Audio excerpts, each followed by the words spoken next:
المصطفى ndekete bonne nouvelle pour coronavirus Mame Abdou waxoon nañu ko مداكم داوى بمدح المصطفى mais nag day ànd ak ngëm wa ida saalaka ibadi anni fa inni qaribun ujibu da'wata da'i ida da'ani falyastajibu li walyuminu bi la'allahum yarshudun uhilla lakum laylata siyami rafasu ila nisaikum hunna libasun lakum wa antum libasun lahunna alima allahu annakum kuntum takhtanuna anfusakum fataba alaykum wa afa ankum fala nabashiruhunna wabtaghu ma kataba allahu lakum wa kulu washrabu hatta yatabayyana lakum الخيط الأبيض من الخيط الأسود من الفجر ثم أتموا الصيام إلى الليل ولا تباشروهن وأنتم عاكفون في المساجد مرضاكم داوى بمدح المصطفى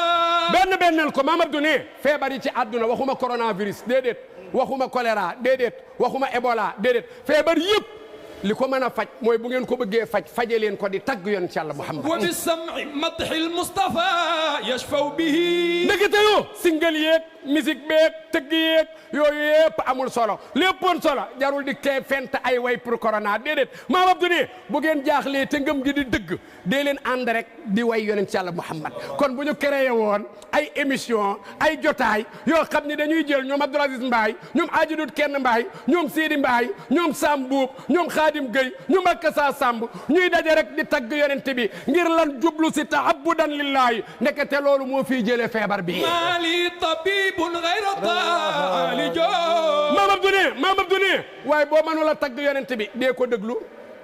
nañu taal rajo yeeg télé yi rek ñuy tagg yonent bi ñuy déglu billahi wallahi tallahi maa ko dem bala ñoo am fukki fan billahi mu dem wallahi ñii di tagg yonent bi ñu mënul tagg yonent bi ku taal sa télé ñuy tagg yonent bi nga bañ a zappé di ko déglu ndekete yoo mooy vaccin bi gën a gaaw pour jële fi feebar bi al marid bi zikri wa bi madhi Mame Abdou ne feebar bi li ko fiy jële daal mooy tagg yonent bi ak di tudd yonent Yàlla Muhammad fi madhi khayru shifaa wa rahmatul Mame Abdou ne nekk na ci tagg sayyidina Muhammad ngën ji saafara Mame Abdou ne nekk na ci tagg sayyidina Muhammad ngën ji yërmande wa hayatu ruqul aashiqin bi zikrihi